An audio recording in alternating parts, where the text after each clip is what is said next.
Hey friends, day 2, week 2. This is a really easy day. I tried to get our days somewhat, I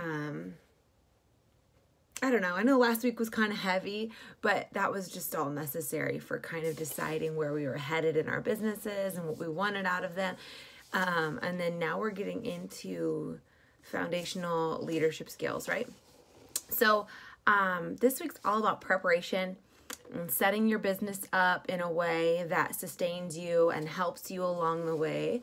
So yesterday we talked about setting a schedule, picking the times of the day you were going to work, right?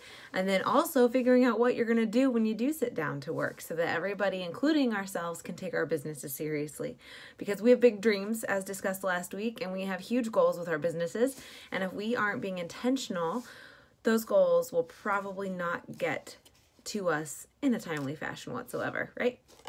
Today we're going to talk about setting up your team page, and we're going to talk about setting up a team binder.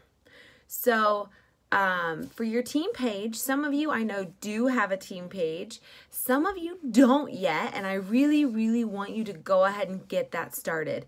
And here's the way that I want you to decide whether you're ready to do that or not.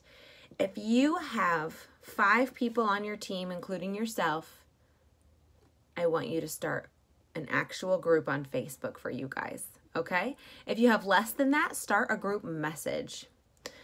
And once your group message grows to a few extra people, begin your page, right? So in order to be a director, you have to start acting like one the moment you start building your team. You have to make sure that you are positioned as a leader, not a boss, not a nag, not a micromanager, but a leader, someone who sets the example, is transparent in how they work, and shows others the way, guides them along, answers their questions if they have any, and helps them instill belief in them as well. So you want to start doing some of the things that we've already been doing in Leap to Lead. If you guys have been through the Leap to Lead course, don't hesitate to put your new people in that. And then don't hesitate to take it yourself from time to time either, because it's really great to help build those foundations. But you want to figure out people's why. You want to help instill belief. You want to coach them towards their dreams and goals, not towards your goals and dreams for them, right? So becoming a director starts way before you become a director. So learning how to not be a manager or a boss. That was actually hard for me because my background is actually in management. I was a manager at Chick-fil-A for a very long time. I was a manager at Bare Minerals, a boutique at the Fashion Mall. So management and bossness, right? It's just something that I was used to. And it was very difficult to learn how to not be someone's boss in this field, industry, whatever. And realizing that I can't control who my team shares the opportunity with. I can't control what productivity levels people operate at, right? All I can do is decide that I'm not a boss, I'm not a manager, I'm not any of those things. I'm an opportunity bringer. I am a belief instiller, and I had to start thinking of ways to describe what I did in ways that described it like I was serving others, helped me mentally realize that I'm not bossing around others. I'm not managing anyone. I am helping serve them and helping get them towards what they want in life. Because the thing is, if you can constantly focus on what they want and what their goals are and where they're headed, and you let them be accountable for their own actions, and you don't take any of it personally when they decide to stop doing it, and you just keep coaching and you keep mentoring and you keep bringing in new people who see the light of the opportunity, and you keep serving, your dreams are going to happen anyway. So it's a really, really comfortable place to get in, but very uncomfortable all at once, because it relinquishes a lot of control, right? So as you're setting up your team and your team page, do it in a way that is serving them, not in a way where you can constantly be asking them, what are your numbers? How are you guys coming? Like, and pressuring them and things like that. But you do want to set up a way to help them keep themselves accountable to their goals. But this kind of starts in goal setting. You should already know what their why is. You should know what the action items that they've committed to take are, not ones that you've set for them to take, but ones that they've said, hey, I will do the following things to get closer to my goal. And then respecting those who don't really have a need for Scentsy. They just want to make a little money here and there, right? And respecting that and letting them do Scentsy on their own terms. Because you need them too, but they don't always need us, and they won't always show up. But we love them anyway, right?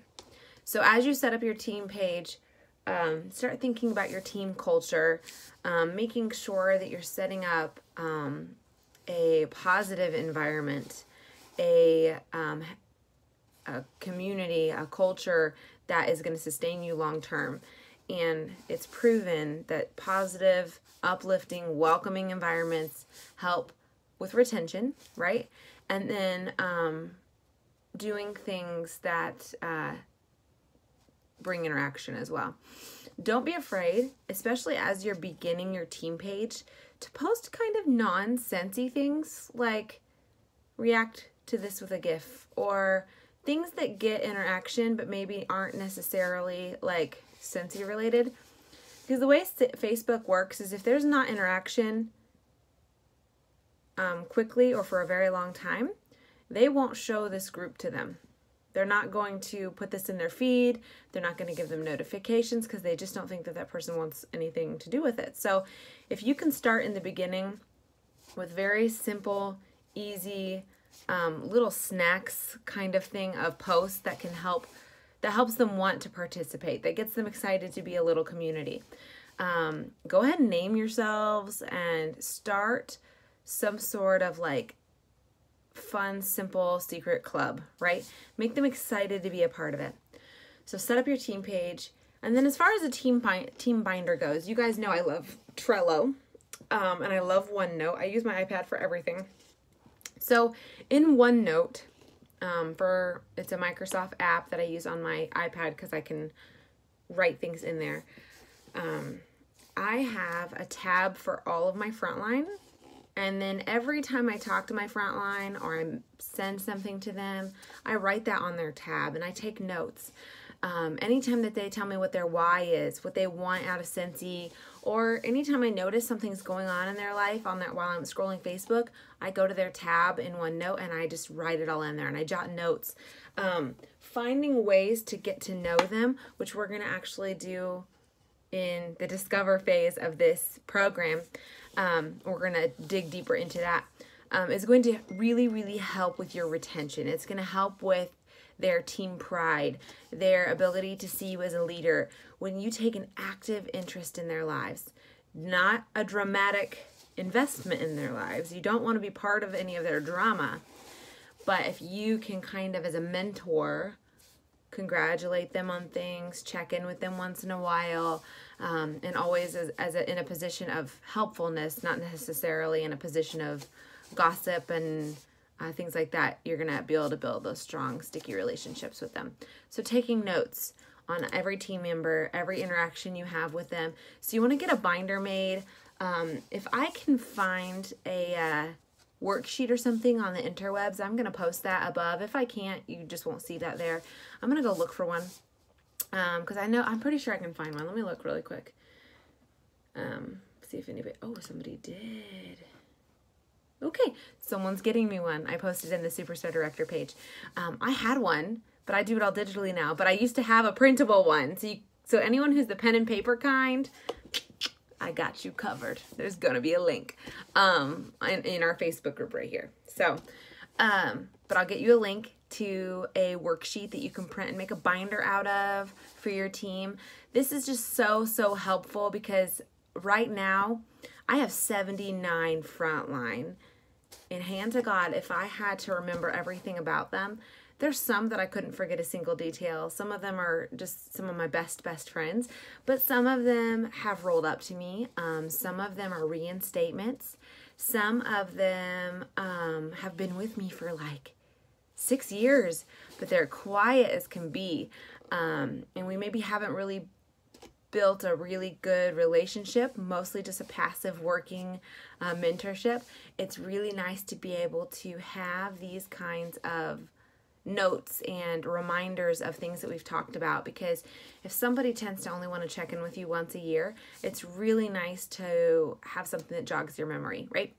So I use the same thing for coaching calls. So as I'm talking to someone during a coaching call, I'm taking notes on their page. So finding a way to organize your team information, to organize their hopes and dreams and things like that. This is especially helpful as you have people fall off, because you can just move their page to the back of the binder, and then that you don't ever forget who used to be on your team, and you can follow up with them when 3 months is up, or in OneNote move it to a different tab, but then you can follow up when those 3 months are up to see if they'd like to come back. Or you can make sure that they book a party for the next catalog with you, because teammates who cancel are still Scentsy fans and they still need Scentsy, and sometimes we forget that they are probably going to end up being some of our best customers. So I hope that helped.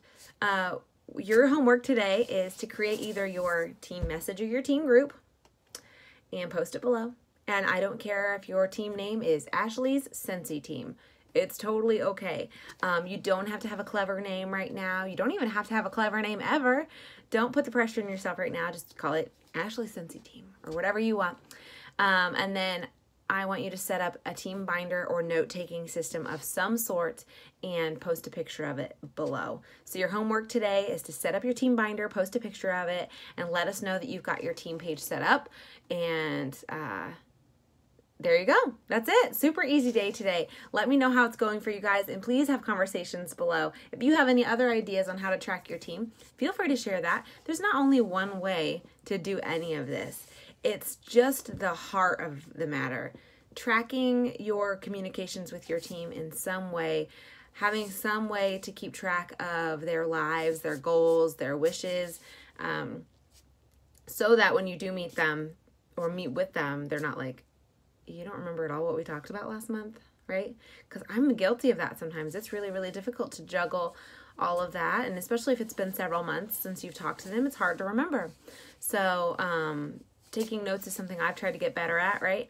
And then I just really wanted to make sure that I passed that along to you, as it's made a huge difference in the relationships I have with some of my more hobby level frontline. It makes a very big difference to them for me to know them, even if they know that they only do 200 once every 3 months. It keeps them around, and that's really important. We need everybody, right? So let me know how it goes. Bye, guys.